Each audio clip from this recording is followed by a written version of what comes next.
அடிக்கடி உடம்பு ஏதாவது சிக்காய்க்கிட்டே இருக்கா? இல்லை ரொம்ப டயர்டாக இருக்கீங்களா? எப்போ பார்த்தாலும் டயர்டாக ஃபீல் பண்ணுறீங்க? இல்லை எனக்கு சாப்பிடவே பிடிக்கல, ஏதோ சாப்பிட்டுட்டு இருக்கேன், அடிக்கடி அஜீரணம், கேஸு, கான்ஸ்டிபேஷன் இருக்கா? நான் என்னவோ ட்ரை பண்ணுறேங்க, வெயிட் லாஸ் ஆகலை. Welcome to healthy foods by Nutrifit world. Happy morning viewers. இதுக்கு முன்னாடி நம்ம சேனலை சப்ஸ்கிரைப் பண்ணலைன்னா மறக்காமல் சப்ஸ்கிரைப் பண்ணிக்கோங்க. ஏன்னா இன்றைக்கி நீங்கள் ஒரு இன்ட்ரெஸ்டிங்கான டாபிக் பார்க்க போகிறீங்க. என்ன டாபிக்னா, நான் சொன்ன இந்த இஷ்யூஸ்லாம் உங்களுக்கு இருக்குன்னா ஒன்று ப்ரீபயோட்டிக் இல்லை ப்ரோபயோட்டிக் உங்கள் உடம்புல குறைவாக இருக்குது. அதை ஏன், எப்படி, எவ்வளோ எடுக்கணும், எவ்வளோ சாப்பிட்டா நம்ம ஹெல்த் சரியாகும், எல்லாத்த பற்றியும் நம்ம இதை பார்க்க போகிறோம். Come let's check on to the video.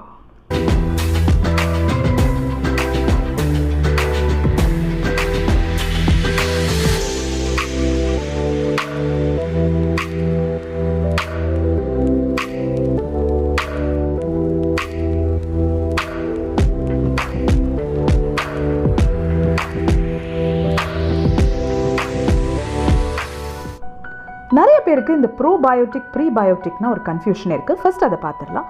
ப்ரோபயோட்டிக்னா ஒன்றும் இல்லைங்க, நம்ம குடல் பகுதியில் வாழக்கூடிய நுண்கிருமிகள், நல்ல கிருமிகளை ப்ரோபயோட்டிக்கும்போ அவைகள் எடுக்கக்கூடிய உணவை ப்ரீபயோட்டிக்னு சொல்லுவோம். இதை தவிர போஸ்ட்பயோட்டிக்னு ஒன்று இருக்குது. என்னென்னா, இந்த ப்ரீபயோட்டிக்கை சாப்பிட்டு ப்ரோபயோட்டிக் வளர்ந்ததுன்னா வளரும் மூலியமாக வெளிக்கொடுக்கக்கூடிய ஒரு சில பகுதிகள், ஒரு சில விஷயங்களை தான் நம்ம போஸ்ட்பயோட்டிக்கும்போம். இவ்வளோ கன்ஃபியூஷன்லாம் வேணாங்க. நம்ம வயிறு பகுதியில், குடல் பகுதியில் நல்ல கிருமிகள் இருந்தால் நம்ம ஆரோக்கியம் ஊர்ஜிதம். ஸோ நம்ம வயிறு பகுதியில் பர்டிகுலர்லி கட்டில் 70-80% நம்ம இந்த கோடிக்கணக்கான பாக்டீரியாஸ் இருக்குது.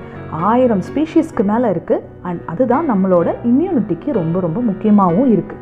இது மூணுமே, இந்த ப்ரீபயோட்டிக், ப்ரோபயோட்டிக், நம்மளோட கட், இது மூணுமே ஒரு சிம்பயோட்டிக், அதாவது ஒன்றை ஒன்று சார்ந்த சகவாழ்வு நிலையில் இருக்கக்கூடிய விஷயங்கள். அப்போது இதனால் என்ன பயன்கள் அப்படின்னு பார்த்தோம்னா, ப்ரீபயோட்டிக் எடுக்கும்போது நம்ம உடம்பில் கால்சியம், மெக்னீஷியம் அப்சார்ப்ஷன் அதிகப்படுறது, இன்ஃப்ளமேஷன்ஸ், தட் இஸ் நோய்வாய்ப்புகள் கம்மியாகிறது, வெயிட் லாஸ்க்கு சப்போர்ட் பண்ணுது. இந்த மாதிரி நிறைய பெனிஃபிட்ஸ் இருக்குது. ஆக இந்த ப்ரோபயோட்டிக் இன்க்ரீஸ் ஆச்சுன்னா என்னென்ன பெனிஃபிட்ஸ்ன்னு பார்த்தீங்கன்னா, மென்டல் ஹெல்த், ஹார்ட் ஹெல்த், தென் வெயிட் லாஸ், அலர்ஜி இல்லாமல் இருக்கிறது, இம்யூனிட்டி இம்ப்ரூவ் ஆகுது, லூஸ் டூல்ஸ் இருந்ததுன்னா கண்ட்ரோல் ஆகுது. இது எல்லாமே சப்போர்ட் பண்ணும். அண்ட் இதில் ரொம்ப தெளிவாக எப்படி இது வெயிட் லாஸ்க்கு சப்போர்ட் பண்ணுதுன்றதை தெளிவாக சொல்லியிருக்காங்க பாருங்கள். நல்ல பாக்டீரியாஸ் உடம்புல இருக்கும்போது நம்மளோட இன்சுலின் சென்சிட்டிவிட்டி அதிகப்படும், இன்சுலின் ரெசிஸ்டன்ஸ் குறையும், கட் பர்மியபிலிட்டி அப்படின்னா ஒன்றும் இல்லைங்க, உறிஞ்சக்கூடிய தன்மை, அந்த நியூட்ரிஷனை உறிஞ்சக்கூடிய தன்மை வந்து அதிகரிக்கும், பாக்டீரியல் டிரான்ஸ்லோகேஷன் இன்க்ரீஸ் ஆகும், இன்ஃப்ளமேஷன் குறையும், தென் அதிலே பாருங்கள் லிப்போஜெனிசிஸ் கம்மியாவது, சிவிடினா கார்டியோவாஸ்குலர் டிசீசஸ் ரிஸ்க்குக்கானது கம்மியாவது, எல்டிஎல் லோ டென்சிட்டி லிப்போப்ரோட்டீன் சொல்லுவாங்க, கெட்ட கொழுப்பு வேறு ஒன்றும் இல்லை, அது குறையுது, அடிபாசிட்டி வயிற்று பகுதியில் இருக்கக்கூடிய அடிப்போஸ் டிஷ்யூஸ், அடிப்போஸ் ஃபேட்ஸ் வந்து கம்மியாகுது, ட்ரைக்ளிசரைட்ஸ் கம்மியாகுது. ஸோ இது எல்லாமே சப்போர்ட் நம்ம எங்கேருந்து கிடைக்குதுன்னா நம்ம எடுக்கக்கூடிய ப்ரோபயோட்டிக், நம்ம உணவில் எடுக்கக்கூடிய ப்ரோபயோட்டிக்கில் தான் கிடைக்குது. சரி, அப்போ இந்த ப்ரீபயோட்டிக், இந்த ப்ரோபயோட்டிக் சாப்பிடுதில்ல, அது வளர்கிறதுக்கு தேவையான இந்த ப்ரீபயோட்டிக் ஃபுட்டு எதெல்லாம்? இந்த சார்ட்டில் இருக்கிற எல்லாமே ப்ரீபயோட்டிக் ஃபுட்ஸ் தான். இதை நம்மளோட ஃபுட்டில் எடுக்கும்போது ப்ரோபயோட்டிக்ஸ், தட் இஸ் இந்த மைக்ரோ ஆர்கானிசம்ஸ் நல்லா வளரும். சரி, இந்த ப்ரோபயோட்டிக்காகவே சாப்பிட்டா அது இந்த இடத்துலலாம் கிடைக்கிது. ஏன்னா சில சமயங்களில் நம்ம ப்ரீபயோட்டிக் எடுக்க விட்டுட்டோம்னா நல்ல கிருமிகள் வயிற்றில் குறைஞ்சிரும். அப்போ குறையும் போது நல்ல கிருமிகளாகவே நம்ம எடுக்கலாம் இல்லையா? அப்போ அந்த நல்ல கிருமிகளாக எந்தெந்த உணவில் நமக்கு கிடைக்கிது அப்படின்னு பார்த்தீங்கன்னா, நல்ல தயிரில் கிடைக்கிது, அதர் வெரைட்டி ஆஃப் ஃபுட்ஸ் இதில் லிஸ்ட்டில் கொடுத்துருக்கிறதுல எல்லாத்துலேயுமே நமக்கு ப்ரோபயோட்டிக் ஃபுட் கிடைக்கிது. சரி, இந்த ப்ரோபயோட்டிக்கையோ ப்ரீபயோட்டிக்கையோ நம்ம எப்போ எடுக்கணும்?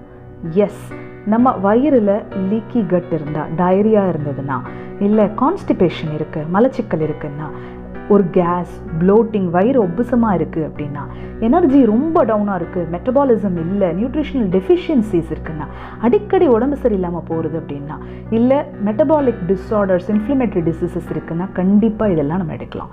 ரைட், அப்போது ஒரு நாள் எடுத்தால் போதுமா? 2 நாள் எடுத்தால் போதுமா? நான் 5 நாள் சாப்பிட்டா போதுமா? இந்த மாதிரியான கேள்விகள்லாம் வருது இல்லையா? இந்த கேள்விகளுக்கான விடை தான் இது. இது 1 நாள் 2 நாளில் போகிற விஷயம் இல்லை. டயரியாவுக்கு 2லிருந்து 14 நாட்கள் தேவை. அந்த மாதிரி ஒரு தேவைகளுக்கு தகுந்த மாதிரி இது வேலை செய்யறதுக்கான அவகாசம் நம்ம கொடுக்கணும். அப்போ அந்த அவகாசத்தை கொடுத்து கன்சிஸ்டண்ட்டாக ஒரு தொடர்ச்சியாக நாம் எடுக்கும்போது இதனோட பயன் நமக்கு முழுமையாக கிடைக்கும். அண்ட் அந்த முழுமையாக பலன் கிடைக்கும்போது தான் நாம் அதிலிருந்து வெளிவர முடியும். ஸோ உங்களுக்கு தேவையான customised diet chart, workout plan, follow ups and exclusive நியூட்ரிஷனோட கைடன்ஸ் நியூட்ரிஷனிஸ்டோட கைடன்ஸ் உங்களுக்கு நாங்கள் கொடுக்குறோம். ஸ்க்ரீனில் தெரியுற நம்பரை நீங்கள் கால் பண்ணி தாராளமாக உங்களோட அப்பாயின்மெண்ட்டை ஷெட்யூல் பண்ணிக்கலாம். நல்லா ஞாபகம் வச்சுக்கோங்க, change begins from you and you only. எங்களோட சேனலை மறக்காமல் சப்ஸ்கிரைப் பண்ணிக்கோங்க, ஷேர் பண்ணுங்கள், கமெண்ட் பண்ணுங்கள். உங்களோட queries ஏதாவது இருந்ததுன்னா தாராளமாக எங்களுக்கு கால் பண்ணி கேட்கலாம். அப்படி இல்லைன்னா சேட்டில் போடலாம், நாங்கள் உங்களுக்கு சப்போர்ட் பண்ணுவோம். So until I meet you with the next interesting video, it's me signing off and saying you bye bye.